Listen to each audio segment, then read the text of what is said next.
Border Gateway Protocol.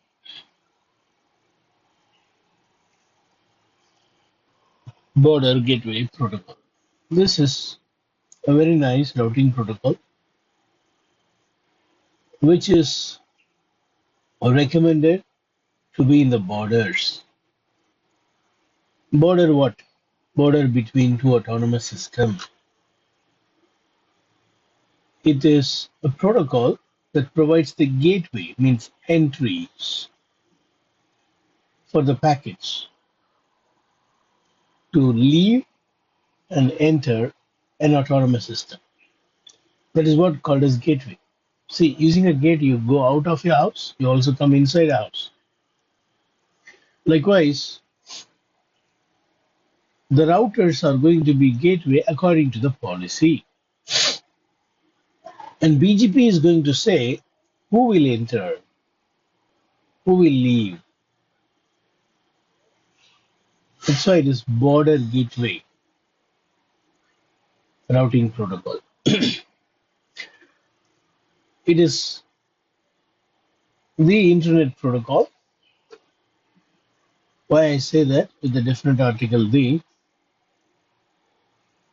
because it has got all necessary options in order to tune the routing policy. It has got all necessary options to tune the expected policy between autonomous systems.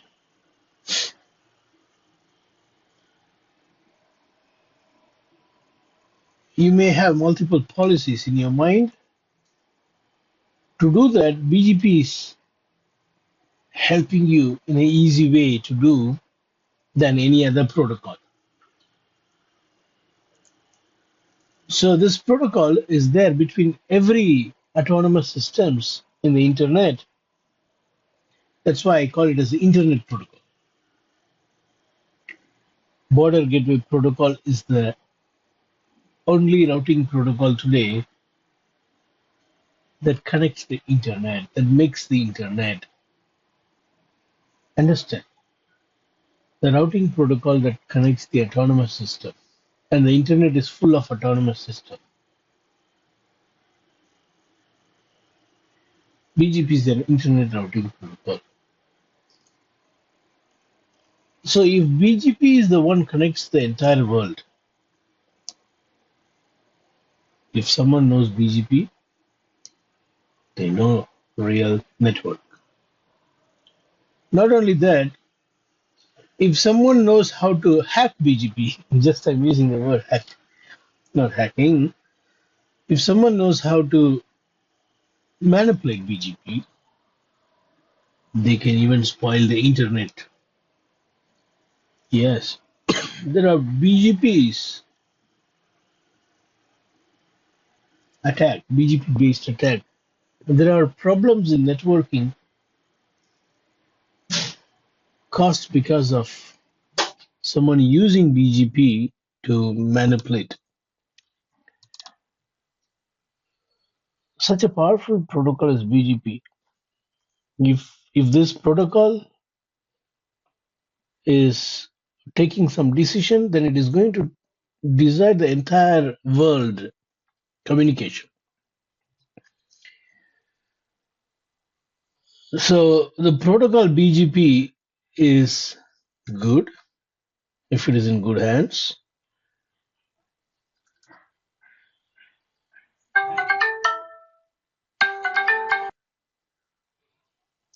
So BGP is protected by enabling authentication, like any other protocol. You can enable BGP authentication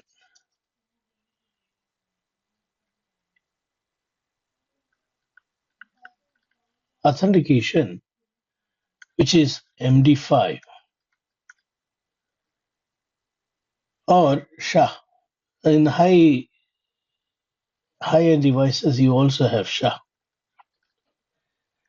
So you can enable any of this to protect, so that no bad intruders, no one can confuse BGP.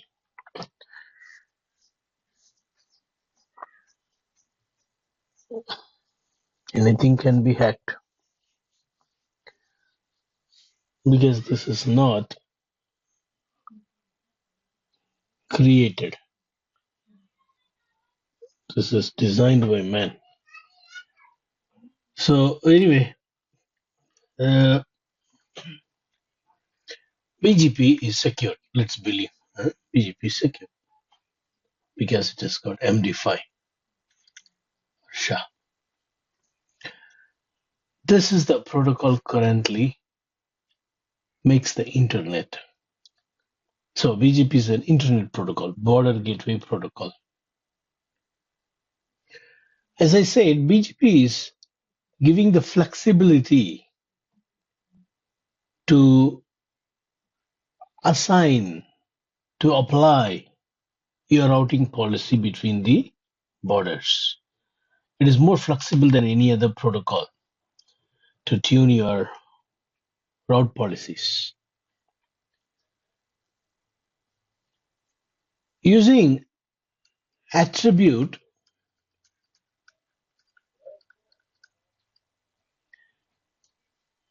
we do that.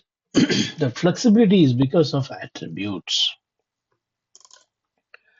The flexibility is because of attributes.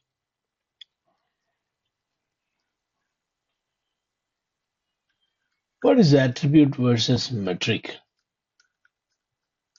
See, all other protocol, they have metric, but BGP has got attributes. What is the difference? Metric cannot dynamically change depending on the situation. Metric is constant, cannot be changed. Metric is constant, cannot be changed. For example, 100 meg cost is 1. Always 100 meg cost is 1. Whenever it finds 100 meg, it will say cost is 1. For example, I'm saying cost is 1.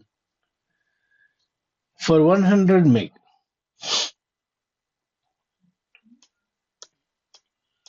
if it is going to Bala, I want it to say 2.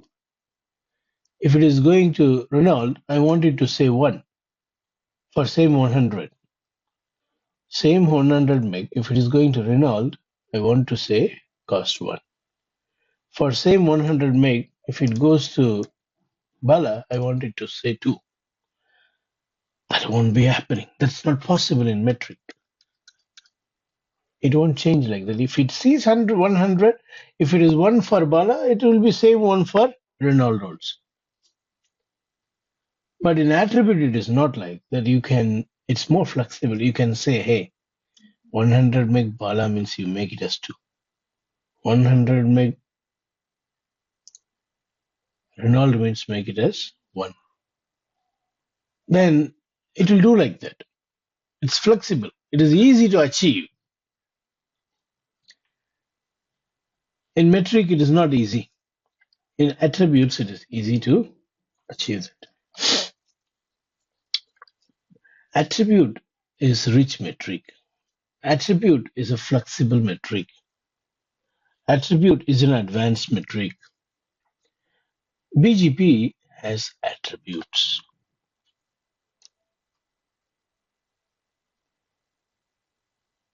There are many attributes which we'll see later, the list of attributes. And some are well-known attributes. Some are extended attributes. In another word, some are standard and some are extended. Some are well-known mandatory, some are well-known discretionary. Some are optional transitive, some are optional non-transitive. All those things we'll see later. But here in the introduction to BGP, I'm trying to say that BGP is the Internet Protocol. Why? Because it is connecting the whole world, all autonomous system. In between autonomous system, we'll have a lot of policies. To apply the policy in a easier way, flexible way, BGP has got attributes. Not only that, BGP is secured because it supports MD5 authentication. No clear text authentication is supported in BGP. And BGP is an application layer protocol. BGP is an application layer protocol.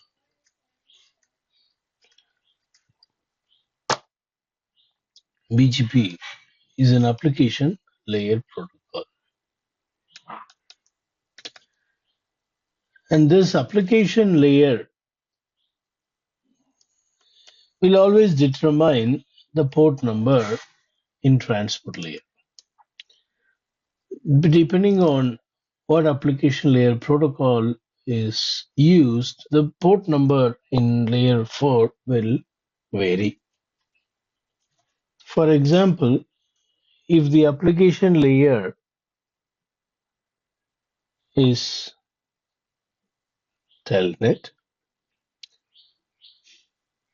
the port number is going to be 23 in transport layer. In application layer, if it is HTTP web page, the port number is going to be TCP 80 in transport layer. Likewise, in the application layer, if the protocol is BGP, in layer 4, the port number is going to be 179 TCP. So what I'm trying to say here is,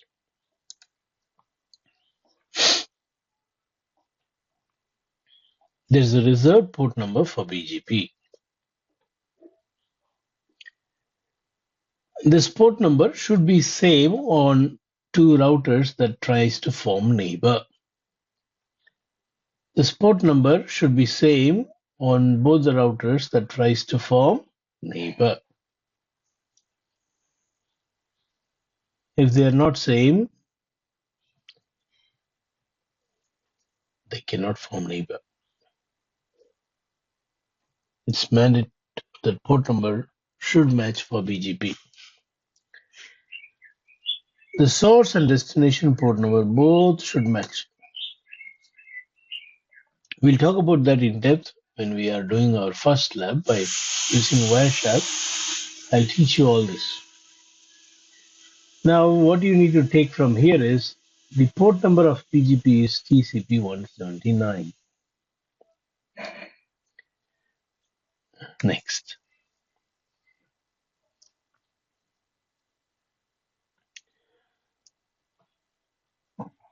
BGP is usually seen whenever you have multi-homing,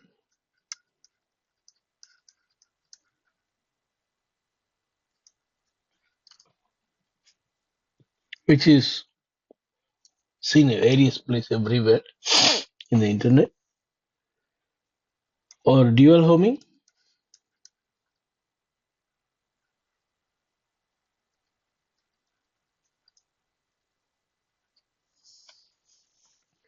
Very rarely seen if it is single homed. For example, if an enterprises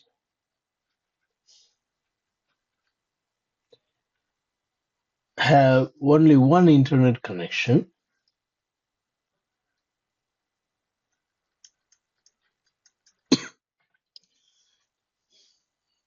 if you have only one internet connection, if the enterprises have got only one internet connection, this is the only path, whether you like it or not, you have to use. This is the only path the enterprises have to communicate to the internet. So there is no much policy here. You don't have much policy. That's the only link you have. So there is very less reason, very small, thin reasons to use BGP here. So mostly you will not find BGP in this scenario. No BGP. I will not say they will never have BGP. For some other reasons, they will have BGP here. We will talk about that later. But mostly, if it is single homed, this is what called a single home. There won't be much policy, so there won't be BGP. BGP is needed only if you have a lot of policies.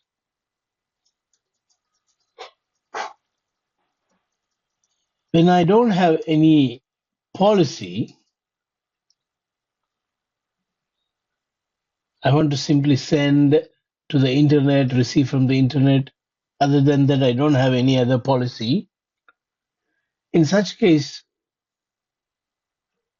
unless ISP demands you to enable BGP, you should not go for BGP. If ISP is saying use any protocol that you want, then better to have a default route because it's only one exit. Better to have a default route or any other protocol. If ISP supports OSPF, okay, then enable OSPF.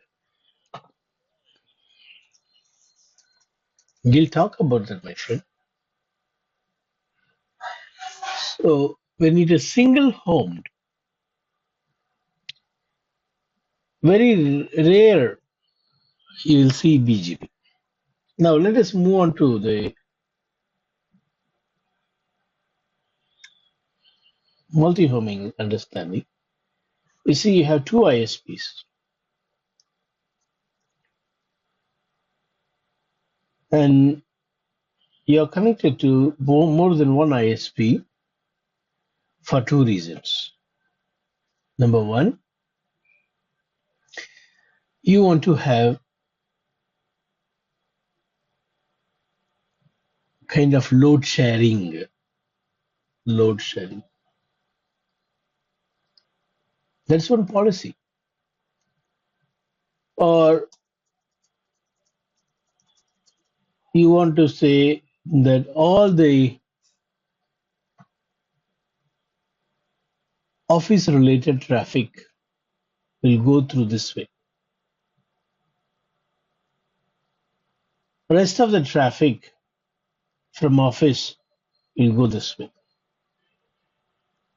All the business traffic will go this way. All the non-business traffics like entertainments will go this way.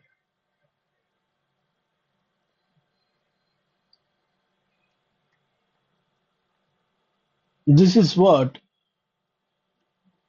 of the reasons. Sometimes you want to have it as a high availability solution. What it is as a backup. I have two connections and this is my primary. This is secondary. When this link fails, I do not want to get disconnected from the internet, so I have this ISP again as a backup.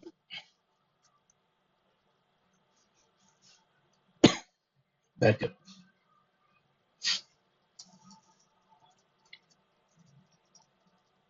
Right? So multi-homing means more than one ISP for the reasons that I say. There are other reasons as well. What? Some destination like you see Bala. To reach Bala, going via ISP1 is closer than going via ISP2. So that is to improve the performance. We may use multi-homing. So there are multiple reasons why someone will go for more than one ISP. But you see here, the important thing that you have to focus is you have policy. Whenever you have more than one ISP, you have policy. Few policies I already discussed, like I want this to be primary. Only when this fails, I want this to be the standby to become primary, the secondary to become primary. That is one of the policy. To achieve all these type of policies, attribute is more flexible to use. That's why I need BGP here. Run eBGP between this, run eBGP between this.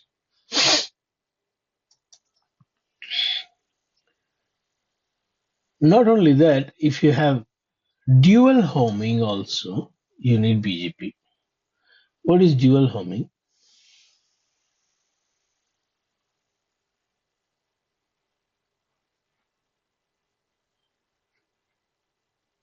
Now this is the enterprises,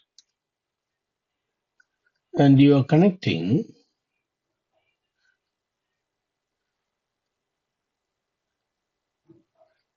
dual. You are connecting two connections to one ISP. This is not two separate. This is just one ISP, and you got connection one, connection two. You got two connections to ISP, which is what we call as dual homing. Whereas here it was not two connection, it was single connection to each ISP.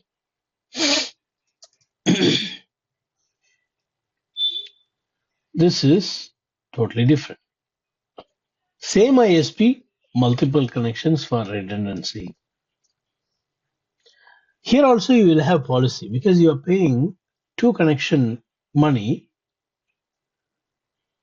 You'll try to utilize both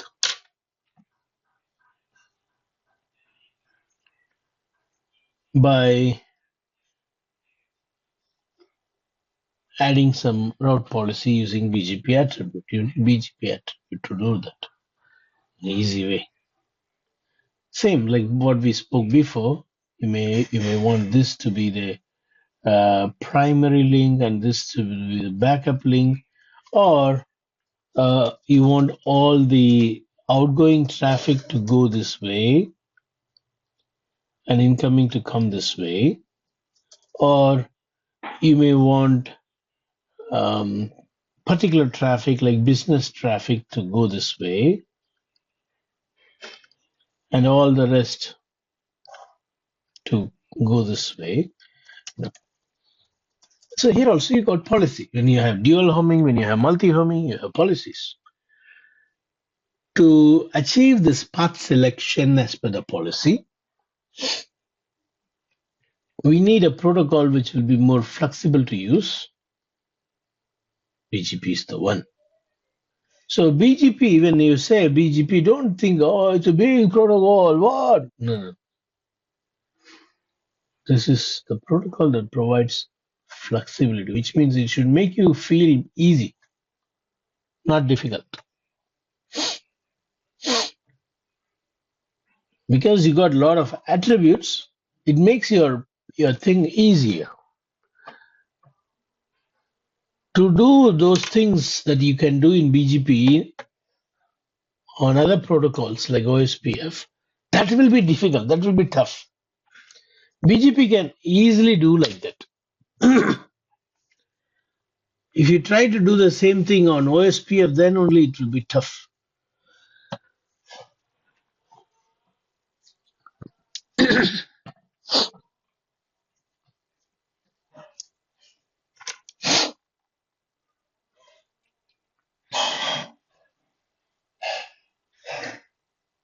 So BGP is the best protocol wherever you got a lot of policies.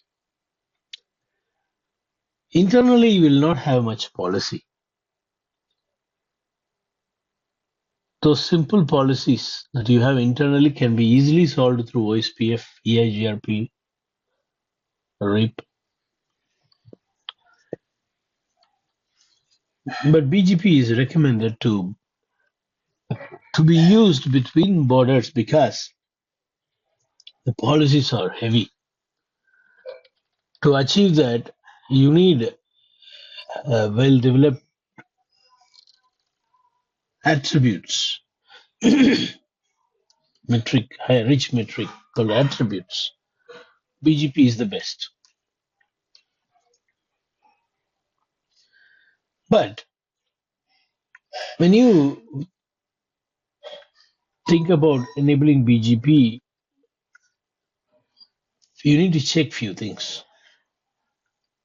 Is your router capable of handling million routes? See, when you use BGP, what if ISP sends you the entire routing table? Will your router is capable to accommodate those million routes?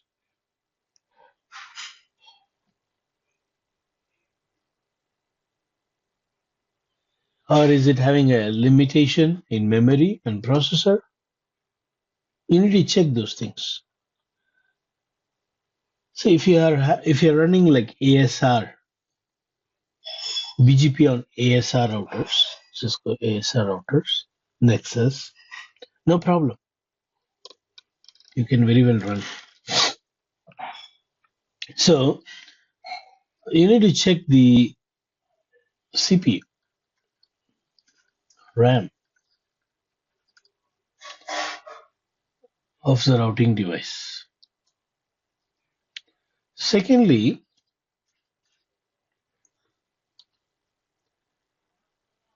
when you have enough of RAM, CPU, you can definitely go for BGP. But when there is no reason to enable BGP, then better not to go for it.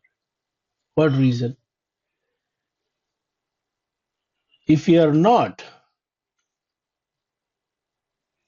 your autonomous system is not a transit,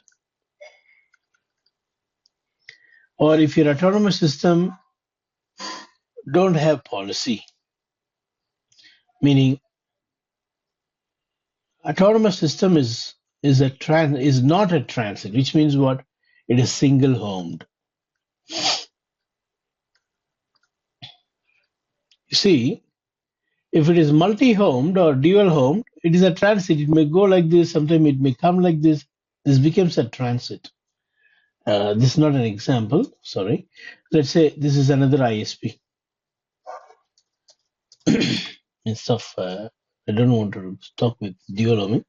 Let's take multi-homing. So this is another ISP, let's say. So Bala can be reached by Renault by going through this ISP. So this is transit. When the autonomous system is transit, definitely there will be policy. When there is policy, definitely you need BGP. So when it is not transit, when it is single homed, not required. Thirdly, when you don't have enough knowledge on attributes,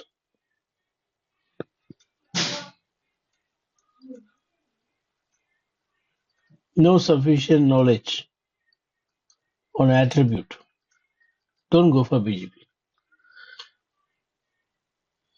If you don't have proper knowledge on attribute, if you know only simply to enable BGP, I know only to enable BGP, then you are not the right person. You should not enable BGP. If you enable, what will happen?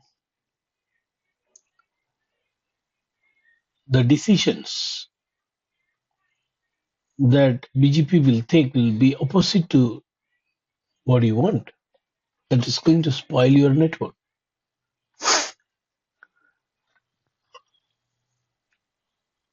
BGP works proper only when you tune attribute. When you don't have proper knowledge on attribute and how to tune it, then the BGP's decision, which is default decision, the default decisions in BGP will make your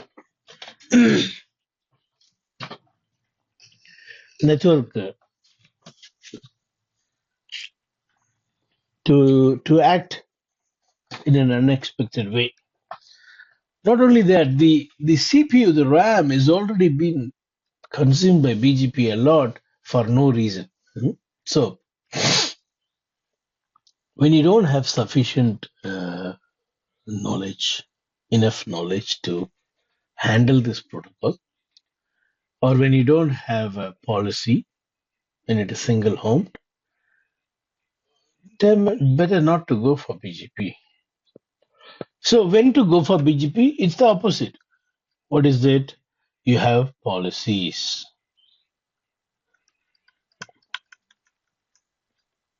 You are a transit, or in another word, multi-homed or dual-homed, right? And you are an ISP. You yourself is an ISP. Definitely, you need BGP. Every ISP will definitely have BGP because they are transit always. ISPs means what? Transit, no? So here we have learned when to go for BGP, when not to go for BGP.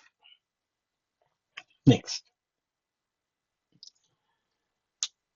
BGP is a TCP based protocol, I told you. I also said it uses a dedicated port number. So TCP means I have to give an IP address of the neighbor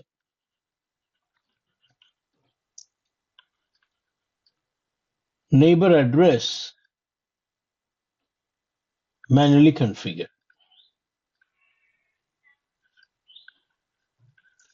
Only then the TCP three-way handshake connection can be established.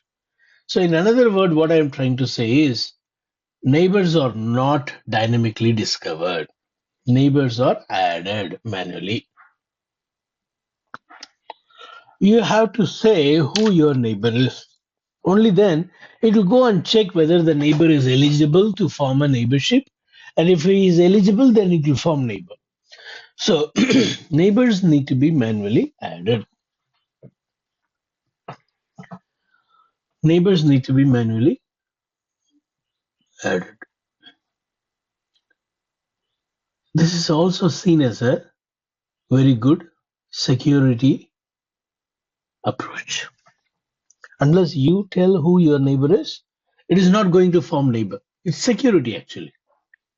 Neighbors are not dynamically discovered here. Neighbors are not dynamically discovered. Meaning there is no need for multicast address.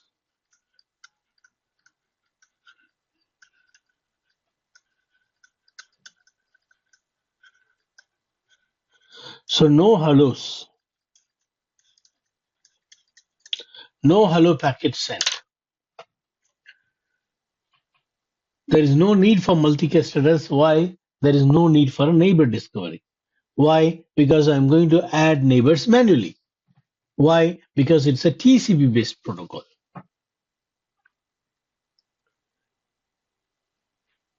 No need for multicast address. So if someone is asking, you said OSPF uses 224.0.0.5 and EIGRP uses 224.0.0.10. What about BGP? BGP is a very big protocol now. Tell me what routing, what multicast address BGP uses. then you may start thinking like, oh, Jay did not teach me this. When OSPF can use multicast address, big protocol BGP also must have some multicast address. Jay did not say anything about this to me. I'm already telling you there is no need for multicasting. Yeah, this is a big protocol. Doesn't mean that it needs to have a multicast address because the small protocols got it. No. So there is no need for multicast address. There is no BGP multicast address. You need to be very confident in answering that question. Next.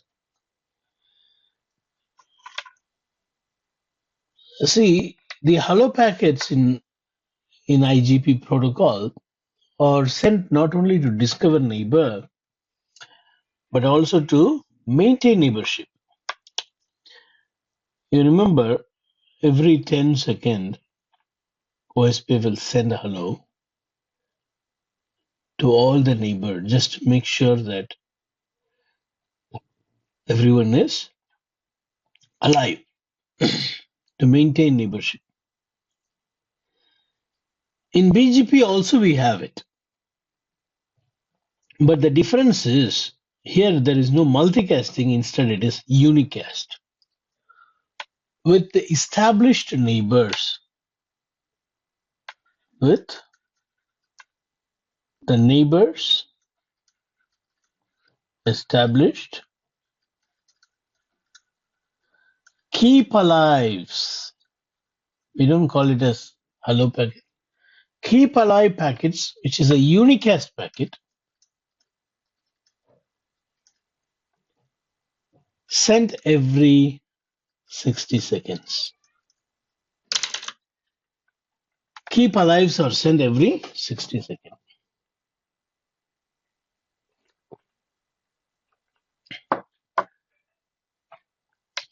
It's a countdown of 180 seconds. If hellos are not, if keep alives are not coming for 3 minutes, 180 seconds.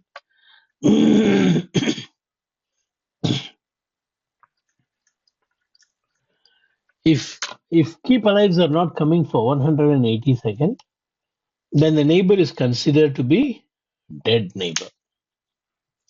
Neighbor will be removed from BGP table. 180 seconds.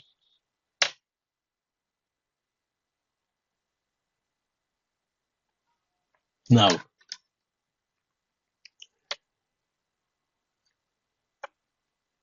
in the real world, we see three different scenarios in forming multi-homing. Scenario 1,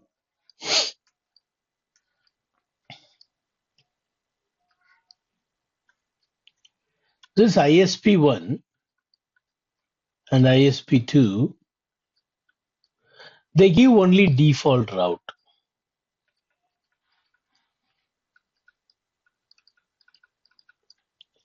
They give only default route. This enterprises learns only default route, and the engineer who is sitting in this enterprises will decide whether to go via ISP1 as primary, ISP2 as secondary. That's up to him. Both are giving default route only using BGP. Please make a note. Using BGP it is given. BGP is default route is coming. Yes, you can advertise the default route using BGP. So in most of the cases, to the enterprises, they will not send the complete routing table because enterprises routers cannot handle those million routes. Depending on the need, they will give. But here, this is one scenario where one customer says, for me, default route is enough. So ISP gives default route. And it is the enterprises decides whether to go via ISP1 as a primary or with ISP2. This is one scenario. Secondly,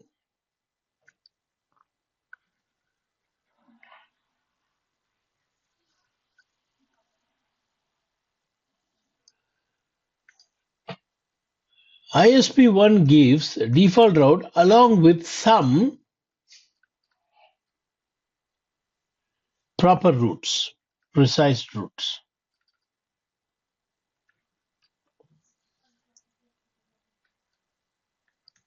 Some detailed routes.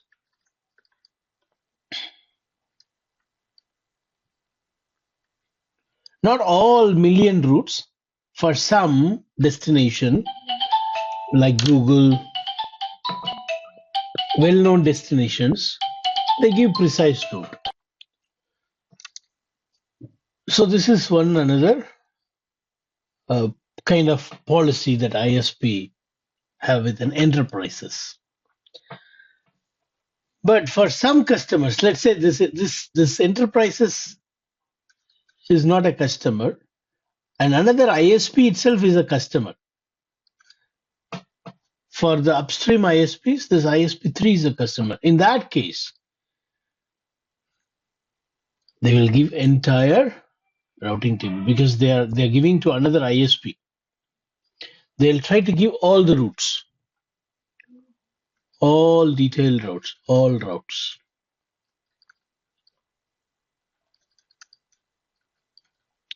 So mostly to the enterprises, they will give a default route or some detailed routes with the default route. But with another ISP, they will try to give all routes so that this ISP3 will see which one is the best to exit for destinations. For some destination, this may be the best. But for some destinations here, this may be the best. For that, you need to learn all the routes. That's why between ISPs, all the routes are shared. Whereas to the enterprises, not all, because enterprises don't go to all destinations. So when known destinations, they give detailed routes. For the rest, they give default route. Right? So this is an introduction chapter to BGP. We'll talk in detail much more in coming classes.